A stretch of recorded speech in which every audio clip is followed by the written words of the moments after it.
Moi, je me présente, mon nom est Jacques Germain, je suis marchand d'art premier, principalement d'Afrique subsaharienne, et j'exerce cette profession depuis près de 20 ans. Ce qui me plaît le plus en art premier, c'est la spiritualité d'un objet. C'est qu'on retrouve beaucoup de charisme autour de la statuaire, du masque, parce qu'à la base, l'objet a été sculpté, a été fabriqué pour des raisons rituelles animistes. Donc, avant tout, c'est un but religieux pour lequel on a sculpté. Et à travers la sculpture, on sent cette empreinte cérémonielle. Et ça, c'est très agréable pour un grand amateur d'art plastique sculptural. Les clients n'acquièrent pas les objets pour une question religieuse, surtout pas. C'est surtout pour toute l'incidence que les arts premiers ont eue au début du siècle, notamment à Paris, en Europe, lorsque les plasticiens d'avant-garde étaient à concocter une révolution artistique. Et l'arrivée de l'art tribal a eu beaucoup d'influence au niveau de l'art moderne et beaucoup de clients reconnaissent cette symbiose entre cette nouvelle forme plastique et l'art moderne. Je vous dirais que c'est une des raisons pourquoi on achète l'art primitif en 2011. Moi, j'aime beaucoup les arts dits classiques.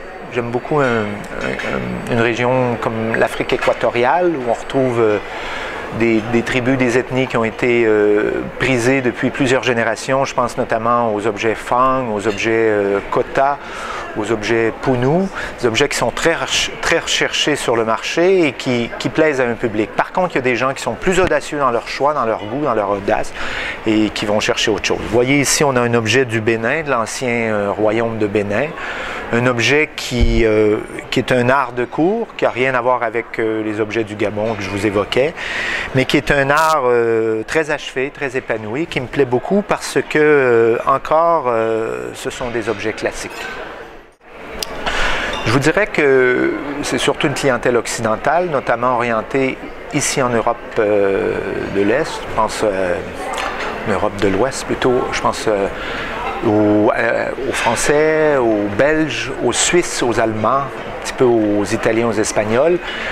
Aussi le public américain, nord-américain, notamment aux États-Unis, mais qui est un petit peu délaissé parce que depuis quelques décennies, le marché est un peu à la remorque d'une absence de marchands sur la place publique, notamment dans des villes comme New York ou des villes comme Los Angeles ou San Francisco, où il y a de moins en moins de marchands qui sont actifs. Donc la clientèle est surtout européenne à l'heure actuelle de façon très active.